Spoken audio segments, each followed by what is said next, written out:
आमिर मुझे अपने घर लेकर आया था क्योंकि मेरी बहन की डिलीवरी थी। अगले दिन जब इसने मुझे कमरे में अकेला देखा वो मेरे पास आया और पीछे से मुझे पकड़ लिया। लेकिन जब इसे पता चला कि मेरा हफ्ता चल रहा है तो आमिर ने बुरा सा मूड बनाया और कहा, मैंने तो सोचा था कि तुम आ गई हो तो मिलकर मजे करेंगे। बहुत दिनों से नबीला से नहीं मिला। इस हालत में इससे मिल नहीं सकता और अब तुमने भी हरी झंडी दिखा दी। मैंने इसकी बात सुनकर कहा, बस आमिर 2 दिन सब्र कर लो, फिर जितना चाहे मजे कर लेना। इस पर आमिर ने कहा, वो तो ठीक है लेकिन अब मैं इसका क्या करूं। फिर हम दोनों नीचे आ गए। नीचे आकर आमिर ने मुझसे कहा, रुखसार तुम बेडरूम में जाओ, नबीला अकेली है। मैं जरा उम्मी से कुछ बात करके आता हूं। मैं आमिर की बात सुनकर नबीला के पास चली गई। वो सो रही थी। मैं भी अपने बेड पर लेट गई और रंग बरंगी सोचों में गुम होकर नींद की वादियों में चली गई। रात का ना जाने कौन सा पहर था कि मुझे पेशाब महसूस हुआ। मैं उठी और वॉशरूम चली गई।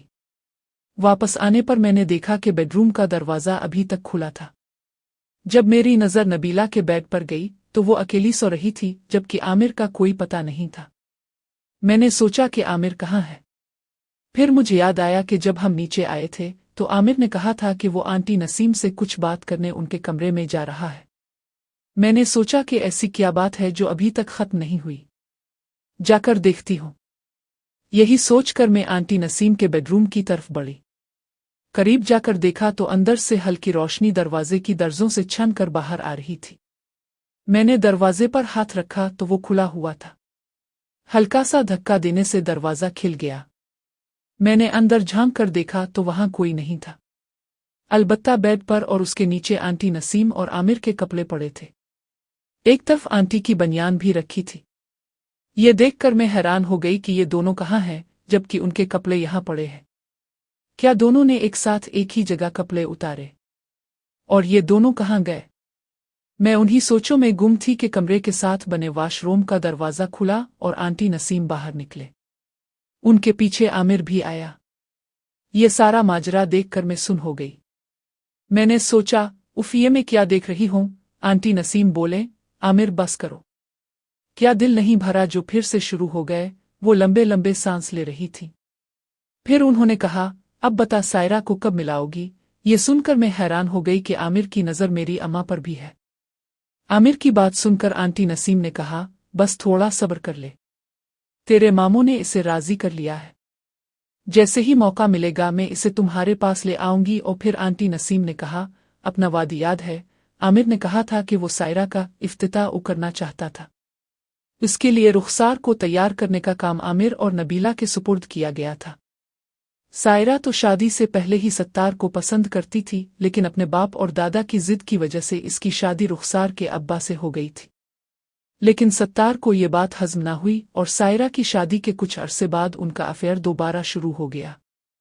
शादी से पहले सायरा की सत्तार ने कई बार मुलाकातें की थीं, लेकिन सायरा अपनी शादी के बाद अपने शौहर के लिए खुद को संभाल कर रखना चाहती थी, क्योंकि वो खानदानी रस्म और रिवाज से बखूबी वाकिफ थी। इसे मालूम था कि अगर इसने शादी से पहले अपना कुनवारा पिन खो दिया तो सुहाग रात को बात इसके कत्ल तक जा सकती थी। इसीलिए रुखसार के अब्बा को सुहाग रात को वो कनवारी ही मिली, हालांकि वो कनवारी न थी। सिवाय सायरा के बाकी सब सत्तार के साथ ताल्लुकात कायम कर चुकी थीं। बच्चों की पैदाइश और इसी दौरान सत्तार की शादी की वजह से कुछ अरसा उन दोनों का अफेयर न चल सका। नबीला की पैदाइश पर कुछ पेचीदगियों की वजह से सत्तार की बीवी जांबर ना हो सकी। उधर सत्तार की बड़ी बहन नसीम भी अपने शौहर की एक हादसे में मौत की वजह से बेवा हो गई थी। सत्तार और नसीम की वट्टा सट्टा शादी थी, लेकिन बदकिस्मती से एक का शौहर और दूसरे की बीवी यानी दोनों सगे बहन भाई एक के बाद दीगरे चल बसे। आमिर इस वक्त 1 साल का था जब नबीला की मां यानी उसकी सगी फूफी और उसके छोटे भाई सत्तार की वफात हुई। लिहाजा अपने इकलौते बेटे की इकलौती शिरखार बेटी नबीला की परवरिश नसीम ने की। नसीम को सत्तार और सायरा के अफेयर का पता था, लेकिन सायरा की शादी हो जाने की वजह से वो कुछ ना कर सके। दोनों घरानों यानी सायरा के ससुराल और सत्तार के खानदान का आपस में आना जाना था। सत्तार ने कई बार इशारों किनायों में सायरा को दोबारा अपनी तरफ राग़िब करने की कोशिश की, लेकिन सायरा ने इसे घास न डाली। अलबत्ता जब सत्तार की बीवी का इंतकाल हुआ तो वो खुद को काफ़ी अकेला महसूस करने लगा। ये बात सायरा और नसीम दोनों ने महसूस की। इस दौरान सायरा का सत्तार के घर आना जाना लगा रहा। सायरा ने सत्तार की दिलजुई करने की कोशिश की, लेकिन सत्तार ने इसे दूसरा रंग दे दिया। एक दिन बाद दिलजुई से बोसो कनार तक जा पहुंची। बिलाखिर सत्तार ने सायरा के जिस्म का वो कला फतह कर लिया जिसके लिए वो कब से हमले पर हमला किए जा रहा था। यूं सायरा और सत्तार का शादी से पहले का अफेयर ऊपर ऊपर से ही चल रहा था। उधर सत्तार की जवान साल बेवा बहन नसीम ने एक दिन अपने भाई और सायरा को मजे करते देख लिया। वो मामूल के मुताबिक अपने शौहर के घर से वापस भाई के घर आए। जब वो घर में दाखिल हुई तो पूरे घर में खामोशी थी। नसीम चूंकि नबीला की वजह से सत्तार के घर ही रहती थी, इसलिए घर की चाबियां उनके पास भी थीं। उन्होंने सोचा कि शायद सत्तार कहीं बाहर गया हुआ है। नसीम की गोद में नबीला और प्रा में आमिर भी था। जब नसीम अपने बेडरूम की तरफ बढ़ी तो उनके कानों में आवाजें सुनाई दे। वो हैरान और परेशान हुईं कि जब घर में कोई नहीं तो ये आवाजें कैसी और कहां से आ रही हैं। आवाज के ताक़ुब में जब वो अपने भाई के बेडरूम के पास पहुंची तो पता चला कि आवाज सत्तार के बेडरूम से आ रही है। नसीम ने दरवाजे को धक्का दिया लेकिन वो लॉक था। अपनी चाबियों से उन्होंने आहिस्ता से दरवाजा खोला और अंदर दाखिल हो गए। सामने का नज़ारा ही कुछ और था। बेड पर सत्तार कमर के बिल लेटा हुआ था और उसके ऊपर सायरा दोनों टांगें फैलाए बैठी थी। दोनों की नज़र दरवाजे पर खड़ी नसीम पर पड़ी तो वो हक्का बक्का हो गए। उन्हें पता था कि नसीम उनके अफेयर के बारे में जानती है, लेकिन इस तरह वो पहली बार पकड़े गए थे। यकदम सायरा उठी और पास पड़े अपने कपड़ों की तरफ बढ़ी। ये देखकर नसीम बोले, कोई बात नहीं, लगे रहो, मुझे कोई एतराज नहीं, बस ये ख्याल रखो कि मेरी तरह कोई और तुम दोनों को पकड़ ना ले। नसीम की बात सुनकर सत्तार, जो पहले अपनी बड़ी बहन को देखकर शर्मिंदा हुआ था, ने दोबारा सायरा को अपनी तरफ बुलाया, लेकिन सायरा ने इनकार कर दिया। वो दरवाजे की तरफ बढ़ी और नसीम के सामने हाथ जोड़कर बोले, मुझे मुआफ़ करो और किसी को ना बताना। नसीम ने सायरा के दोनों हाथ पकड़कर इसे अपने सीने से लगाया और कहा, मैं क्यों बताऊंगी, मैं तो तुम्हारा शुक्रिया करना चाहती हूं कि तुमने मेरे भाई का ख्याल रखा। तुम फिक्र न करो और सत्तार को भी मजे करवाओ। इससे पहले कि नसीम कुछ और कहती, सत्तार ने सायरा से कहा, बाजी से अब किया शर्माना, उन्होंने तो खुद हमें इजाजत दे दी है। नसीम ने आंख मारकर सायरा की तरफ देखा। असूलना नसीम को कमरे से बाहर चला जाना चाहिए था, लेकिन वो वहीं खड़ी रही। सत्तार को अपनी बड़ी बहन की मौजूदगी से अब कोई शर्मिंदगी नहीं थी। उन दोनों की मस्तियां देखकर नसीम की आंखों में भी लाल डोरे दौड़ने लगे। अचानक सत्तार की नज़र नसीम की लाल आंखों और तेज सांसों पर पड़ी। वो समझ गया कि नसीम को भी कुछ चाहिए। सत्तार को ना जाने क्या सूझा कि इसने नसीम का दाएं हाथ पकड़कर अपनी तरफ खींचा और कहा, तुम भी ख्वाहिशमंद हो, तुम्हारी आंखों के लाल डोरे और तेज सांस साफ बता रहे हैं। अपने बहनोई के घर से वापस अपने घर आई तो वो मनाजिर जो मैंने अपनी बहन के घर देखे वो हर वक्त मेरे दिमाग में घूमते रहते। एक दिन मैं सा के कमरे में सफाई कर रही थी। सा भी वहीं था। मैंने बेड के तकिए के नीचे कुछ रिसाले देखे तो मेरे होश उड़ गए। वो किताबें गंदी कहानियों और तस्वीर पर मुश्तमिल थीं, जिनमें हर तरह के लड़कों और लड़कियों की तस्वीर और कहानियां थीं। मैंने गुस्से में सा से कहा, ये सब किया है? तुम इतनी कम उम्र में ये सब किया कर रहे हो? रुको, मैं अम्मा और फाइक भाई को बताती हूँ। मेरी बात सुनकर सा शर्मिंदा होने आ डरने के बजाय एकदम मेरे सामने आ खड़ा हुआ। इसने जो कहा वो सुनकर मैं तो मर ही गई। अब शर्मिंदा होने की बारी मेरी थी। सा जो मुझे आपी आपी कहने से नहीं थकता था, अब तुम तड़क पर उतर आया। वो कड़क अंदाज में बोला, आपी अम्मा अफाइक भाई को बताने से पहले सोच लेना। अगर मेरी जुबान खिल गई तो अम्मा और तुम किसी को मुंह दुखाने के काबिल नहीं रहोगी। मैंने हल्की आवाज में पूछा, क्या मतलब तुम्हारा? क्या कहना चाहते हो? सा ने कहा, सत्तार अंकल और आमिर वगैरह की दावत वाली रात अम्मा और तुमने जो गिल खिलाए वो सब मैं जानता हूँ। मैंने अपनी आंखों से देखा है तुम्हें और अम्मा को सत्तार अंकल और आंटी नसीम के साथ, अम्मा के बेडरूम में, और तुम गेस्ट रूम में आमिर और नबीला के साथ थी। इसलिए मेरे सामने शरीफ बनने की कोशिश न करो। ये सुनकर मेरी आवाज बंद हो गई। मैं किताब हाथों में पकड़े वहीं खड़ी रही। थोड़ी देर बाद सा ने मेरे कंधों पर हाथ रखा और कहा, अब बोलो, अम्मा और फाइक भाई को बताओगी आ फिर? मैंने नजरें उठाकर अपने छोटे भाई को देखा और कहा, आ फिर का क्या मतलब? मेसा की इस हरकत से शाक में आ गई और इसे धक्का देकर परे किया। गुस्से में बोली, सा ये क्या बदतमीजी है? मैं तुम्हारी बड़ी बहन हूँ, शर्म करो। सा ने कहकहा लगाकर हंसना शुरू किया और बोला, वो आप ही मान गए। सत्तार अंकल अपना मजा करें तो ठीक, तुम आमिर के साथ करो तो कोई फर्क नहीं पड़ता, लेकिन अगर मैंने ऐसी ख्वाहिश का इजहार किया तो बदतमीजी। ये कहाँ का इंसाफ है? मैंने पहले ही कहा कि तुम और अम्मा मेरे सामने शरीफ ना बनो। शराफत से मेरी बात मान जाओ वरना मुझे जबरदस्ती पर मजबूर ना करो। ये कहकर उसने मेरा हाथ पकड़ लिया। मैंने हाथ छुड़ाने की कोशिश की और बोली, सा नहीं, ये सब गलत है, छोड़ो मेरा हाथ। लेकिन सा ने सुनी अनसुनी करते हुए मेरा हाथ चिल्लाना शुरू कर दिया। मैं हाथ छुड़ाने की कोशिश कर ही रही थी कि अम्मा की आवाज आई, जो सा को किसी काम से बिला रही थी। अम्मा की आवाज सुनकर सा ने मेरा हाथ नहीं छोड़ा बल्कि मुझे गिरा दिया। मैंने इसे परे धकेलना चाहा क्योंकि अम्मा किसी भी वक्त कमरे में दाखिल हो सकती थी, लेकिन सा बाज ना आया। इसी असना में अम्मा कमरे में दाखिल हुई। जैसे ही उनकी नज़र हम पर पड़ी उनका मुंह खुला रह गया। वो अपने सीने पर हाथ मार कर बोले, हाय वो मीरिया रेबा, ये तुम दोनों बहन भाई क्या कर रहे हो?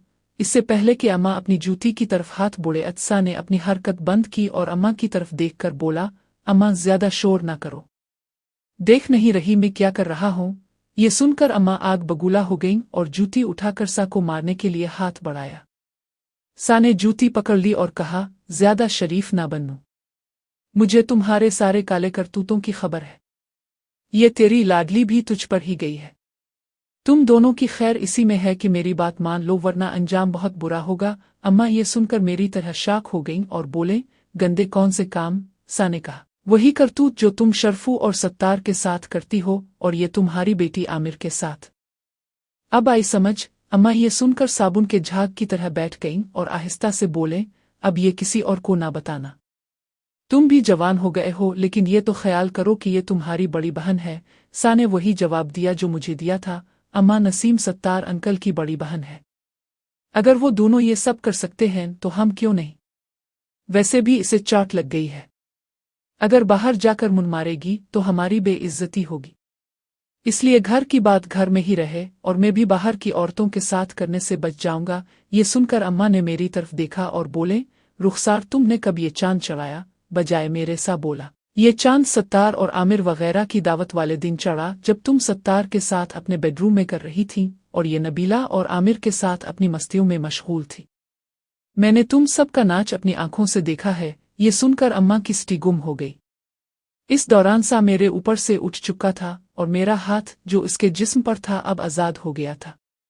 मेरी नज़र के ताकुब में अम्मा की नज़र भी सा पर गई और उनकी आंखों में चमक सी आ गई। हम तीनों खामोश थे। मैं अभी भी बेड पर चित लेटी थी। फिर सा ने सुकूत तोड़ा और अम्मा से कहा, अम्मा तुम दोनों जो दिल करे जिसके साथ करो, लेकिन जो भी करो देखभाल कर, और हाँ मेरा भी हिस्सा बराबर का होगा। अम्मा ने कहा, क्या मतलब तुम्हारा हिस्सा? सा ने कहा, जब मेरा दिल करेगा मैं मजे लूंगा, सोच लो। ये कहकर उसने अम्मा का हाथ पकड़ लिया और बोला, क्यों अम्मा, सत्तार और शर्फू ज्यादा प्यारे हैं कि तुम इनकार कर रही हो? वैसे भी तुम और रुखसार रोज रोज सत्तार आमिर से मिलने जा सकती हो, मैं तो घर ही होता हूँ। जब दिल करे आ जाना। वो अगर आम हालात होते तो शायद मैं अम्मा सा की इस हरकत पर उसकी जान ले लेती, लेकिन मसला ये था कि वो हमारा राज जान चुका था और अब हमें ब्लैकमेल कर रहा था। मैं हैरान थी कि ये कल का लड़का कैसे हम माँ बेटी की कमजोरी से फायदा उठा रहा है। मैं उन्हीं सोचों में गुम थी कि सा की आवाज आई, हाँ अब बताओ पहले कौन मिलेगी मुझसे आज? अम्मा अबहन। अम्मा ने मेरी तरफ देखा गोया पूछ रही हूं कि तुम क्या कहती हो। मैंने नजरें झुका ले। फिर अम्मा ने सा की तरफ देखा और बोले, मेरी तो मत ही मारी गई है, मैं क्या बोलूं? सा ने अम्मा को छोड़ दिया और मेरे साथ आकर लेट गया। सा जवान बना हुआ था। जैसा कि मैंने पहले बताया कि सा उम्र के हिसाब से काफी बड़ा लगता था, क्योंकि हमारे घर की खालिस खुराक की वजह से हम बहन भाई अपनी उम्र से बड़े लगते हैं। सच्ची बात तो यह है कि मुझे आमिर के साथ इतना मजा नहीं आया जितना सा के साथ आ रहा था। अब जाकर मैंने नहाया, अपने कपड़े पहने और अपने कमरे में आ गई। नहाकर फ्रेश हुई। दिन के खाने का वक्त हो गया था। मुझे भूख लग रही थी तो मैं किचन में गई और कामवाली से जो रोटियां बना रही थी पूछा, छोटी बीबी खाना कितनी देर में तैयार होगा? इसने कहा, 10 मिनट में लगाती हूँ। मैं सा के कमरे में गई ताकि अम्मा और सा को खाने का कह सकूं। अंदर जाकर देखा तो अम्मा और सा बेड के पास खड़े प्यार कर रहे थे। मुझे देखकर सा ने कहा, क्या बात है? मैंने कहा, खाना खा लो तुम लोग। अम्मा ने सा को पीछे किया और फिर बोले, रात को आना। और मतलब अम्मा भी सा से मिलने को तैयार थी। फिर हम तीनों बाहर आए और खाना खाया। घर के कामों में रात हो गई। रात का खाना खाने के बाद हम सब टीवी देखने बैठ गए। अम्मा अपनी मखसूस जगह पर बैठी थीं, जबकि मैं उनके साथ और सामने वाले सोफे पर दोनों भाई बैठे थे। रात 10 बजे के बाद अम्मा ने कहा, चलो अब सब सो जाओ। इस पर फाइक भाई ने कहा, मैं डेरे पर जा रहा हूँ। आज पानी लगाने की हमारी बारी है। तुम अम्मा और रुखसार के पास रहूं। ये कहकर फाइक भाई चले गए। उनके जाने के बाद सा ने घर का मेन दरवाज़ा बंद किया और अम्मा के साथ जड़कर बैठ गया। वो बोला, चलो ना अंदर बेडरूम में। ये कहकर वो उठ खड़ा हुआ और अम्मा को हाथ पकड़कर उठा लिया। अम्मा ने मेरी तरफ देखकर इशारा किया कि तुम अपने कमरे में जाओ। लेकिन सा ने कहा, इसे भी अपने साथ ले चलो। और मैं अपने कमरे में आ गई, लेकिन मेरे ज़हन में वही सब चल रहा था कि अम्मा और सा क्या कर रहे होंगे। मुझे उन्हें देखना था, लेकिन कैसे, ये समझ नहीं आ रहा था। कुछ देर तक तो मैं इसी शश ओ पंज में थी। फिर मैं उठी और अम्मा के कमरे की तरफ चल दी। मुझे लगा कि शायद कमरा अंदर से बंद होगा, लेकिन जैसे ही मैंने दरवाजे को आहिस्ता से धकेला वो खिल गया। अंदर अम्मा और सा थे और कमरे में 0 का बल्ब जल रहा था।